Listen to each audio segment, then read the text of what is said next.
저쪽 수업에서 들은 사람들은 요거 한 번 더 반복해서 듣는 거기는 해요. 근데 뭐 겹치는 사람이 2명밖에 없으니까 그냥 진행하도록 할게요. 내용의 흐름 속에 필요한 거라서. 또 제가 좀 사용하려고 좀 녹화도 하고 있으니까 그 부분도 양해를 부탁드리겠습니다. PTSD에 대해서 지난 시간에 그 PTSD가 연극치료에서 어떻게 활용되는지를 좀 나눠봤었고요. 그리고 이 PTSD가 어떻게 연극치료와 연계돼서 사용이 되어야 하는지 그동안 그 역사도 좀 나눴고, 오늘은 PTSD의 진단 조건에 대해서 얘기를 해보겠습니다. PTSD의 진단 조건 3개가 침투적 재경험, 회피, 과각성, 이렇게 3개로 진단 조건을 갖는데요. 먼저 침투적 재경험은 이런 거예요. 뭐 이름만 봐도 벌써 좀 이해가 되죠. 침투적 재경험은 과거에 했던 그 사건이 현재에 다시 침투해서 재경험하게 되는 겁니다. 원래 인간이라고 하는 건 과거의 사건이 있으면 그 과거의 사건이 지금 재경험이 되는 건 아니에요. 과거의 사건을 회상하는 거죠. 이게 정상입니다. 과거의 사건은 과거의 사건이기 때문에 지금 그거는 회상하는 겁니다. 그렇게 과거와 지금을 구분할 수 있는 능력이 있으면 PTSD가 아니에요. 그런 능력은 누가 해주는 거냐면 배회측 전전두엽이라는 애가 그런 능력을 발휘시킵니다. 바로 전두엽 위쪽에 배회측 전전두엽이라는 게 있고요. 그게 기억이나 주의 처리를 담당을 하는데, 이 배회측 전전두엽이 시간성을 구분하는 능력을 갖고 있습니다. 그래서 과거냐, 현재냐, 미래냐를 구분하는 능력을 가져요. 그렇기 때문에 과거에 있었던 일은 그냥 과거에 있었던 일이지 현재에 재경험하지 않고 그냥 과거에 있던 일로 회상을 해요. PTSD가 없는 사람은, 정상적인 사람은. 자, 그런데 트라우마를 경험하고 나면 그 트라우마를 경험할 당시에 막 편도체가 흔들려요. 그러면서 편도체를 중심으로 뇌가 재구성이 되면서, 원래는 전두엽을 중심으로 사람들의 뇌가 구성이 되기 때문에 이 배회측 전전두엽의 시간성을 구성하는데, 여기 있는 편도체를 중심으로 뇌가 재구성이 되니까 전두엽 기능이 약화돼요. 그러면서 배회측 전전두엽 기능도 약화되면서 시간성의 능력을 상실합니다. 그러면서 이 시간성의 능력이 없어지다 보니까 과거와 현재 구분이 어려워져요. 그래서 과거에 있었던 사건이 지금 현재 상태에서 침투를 하는 거예요. 그게 침투적 재경험입니다. 이렇게 침투적으로 재경험이 되는 게, 제 사례로 예를 들자면, 저는 그 아프리카 남수단이라고 하는 곳에서 몇 년이 있었고, 거기서 전쟁을 겪어요. 전쟁을 한 열흘 동안 전쟁이 일어났었고, 뭐 그 전쟁 자체는 3년이 갔는데, 저는 가장 치열했던 열흘을 경험하고 탈출을 해서 나왔어요. 그 탈출해서 나오기까지 한 열흘을 뭐 수백 명의 사람들이 죽어나가는 걸 봤죠. 뭐 피 터지고, 뭐 총 맞아 죽고, 이런 시체들 치우고, 이제 이런 현장들을 다 보고, 땅으로 정말 뭐 바다와 같은 그런 피들이 흘러가는 것도 보고, 바다는 좀 과장됐는데 어쨌든 그렇게 피 흘러가는 걸 보고, 이러니까 그게 굉장히 자극적이었겠죠. 그래서 한국에 돌아와서 한참 시간이 지났는데, 뭐 한 2, 3년 지났는데, 이 밥을 먹는데 핫소스가 있었거든요. 그 핫소스가 빨간색이잖아요. 근데 핫소스에서 피 냄새가 나는 거야. 그 피 냄새, 역겨운 피 비린내가 나는 거예요.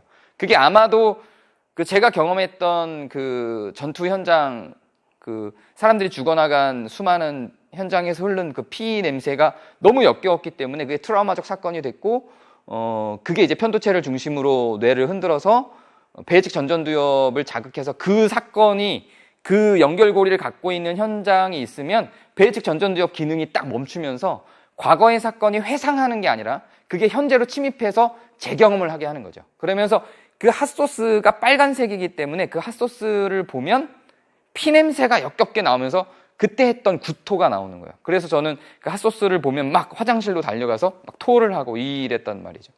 그 뒤로는 한동안 핫소스뿐만이 아니라 김치, 뭐 이런 김치국물, 이런 빨간색 액체만 보면 그 피냄새를 계속 재경험하게 됐어요. 이런 게 침투적 재경험입니다. 제 아내 같은 경우도 비슷한 현상들을 보였는데,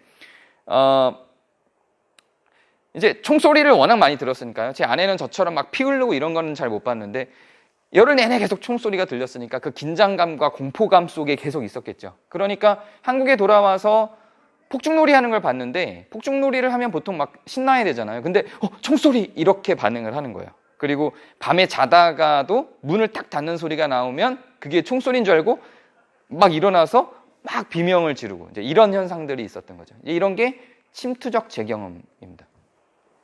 그리고 회피라고 하는 반응은 뭐냐면 그 침투적 재경험이 고통스러우니까 그 현장을 도망치고 싶어서 그 비슷한 현장으로 못 가는 거예요. 이게 회피입니다. 뭐 예를 들면 우리한테도 회피 현상이 되게 많았죠. 저도 아프리카는 이제 무서워서 한동안은 못 갔으니까. 생일이라는 영화가 있었어요. 전두연 나오는 그 세월호 사건을 이제 묘사해서 만든 그런 세월호 사건 이후에 그 세월호 희생자들의 그 부모님들이 이제 어떤 모임을 만들고 그 아이들을 기리면서 생일을 계속 해주는 거예요. 근데 거기에 나오는 한 여학생이 오빠가 죽었는데 그 뒤로 그거를 본 뒤로 물가를 못 가요. 샤워도 잘 못해요. 물 자체를 무서워하게 되는 거예요. 이런 것들이 이제 회피 현상이고요. 트라우마적 사건을 겪은 사람들은 이런 회피 현상이 나타나게 되면 PTSD로 진단을 하는 겁니다. 물론 트라우마적 사건을 겪어도 회피 현상이나 침투적 재경험을 안 하는 경우들이 있어요. 세 번째가 이제 과각성인데, 과각성은 꼭 트라우마적 사건과 연결이 안 되더라도 심리 기제 자체가 변한 거예요. 그래서 이 침투적 재경험이나 회피는 그 트라우마적 사건과 직접적 관계를 갖고 있는데, 과각성은 직접적 관계를 갖고 있지 않아서 이게 트라우마인지 잘 모르고 지나가는 사람들이 꽤 있습니다. 근데 이 과각성이 훨씬 더 빈번하게 일어나요.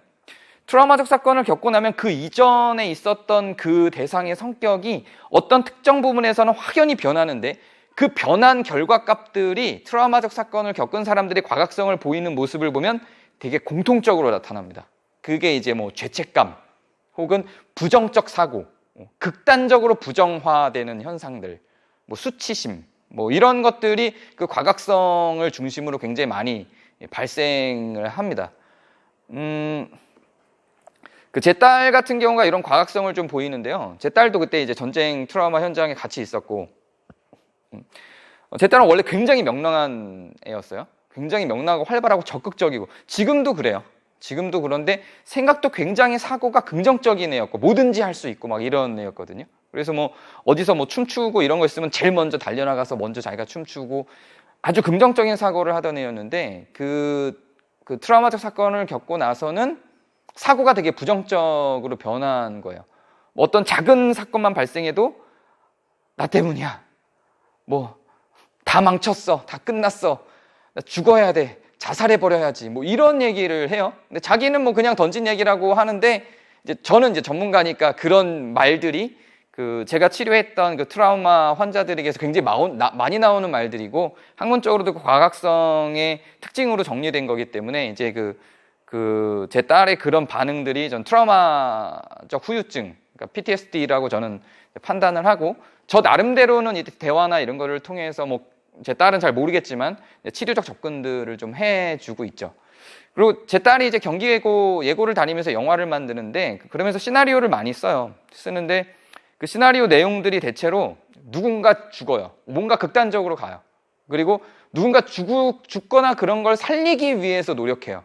뭐 이런 과정들, 뭔가 모든 것들이 다 어떤 최악의 상황을 가정해요. 영화 속에서도 그렇고 현실 속에서도 긍정적 사고보다 최악의 상황을 가정하는 사고를 계속합니다. 왜냐하면 트라우마를 겪었잖아요. 최악의 상황을 겪었기 때문에 최악의 상황이 다시 발생할 수 있을 거라고 생각하니까 그걸 늘 가정해요. 이런 게 이제 과각성의 어떤 한 특징입니다. 불안도가 높아지고 회피나 어떤 그런 트라우마적 사건으로부터만의 회피가 아니라 어떤 상황으로부터의 회피나 최악의 상황에 대한 가정, 뭐 죽음에 대한 가정, 이런 것들이 많이 나오고 죄책감, 수치심 이런 정동들이 많이 드러나죠. 이제 이런 게 과각성의 특징입니다. 네, 질문 주세요.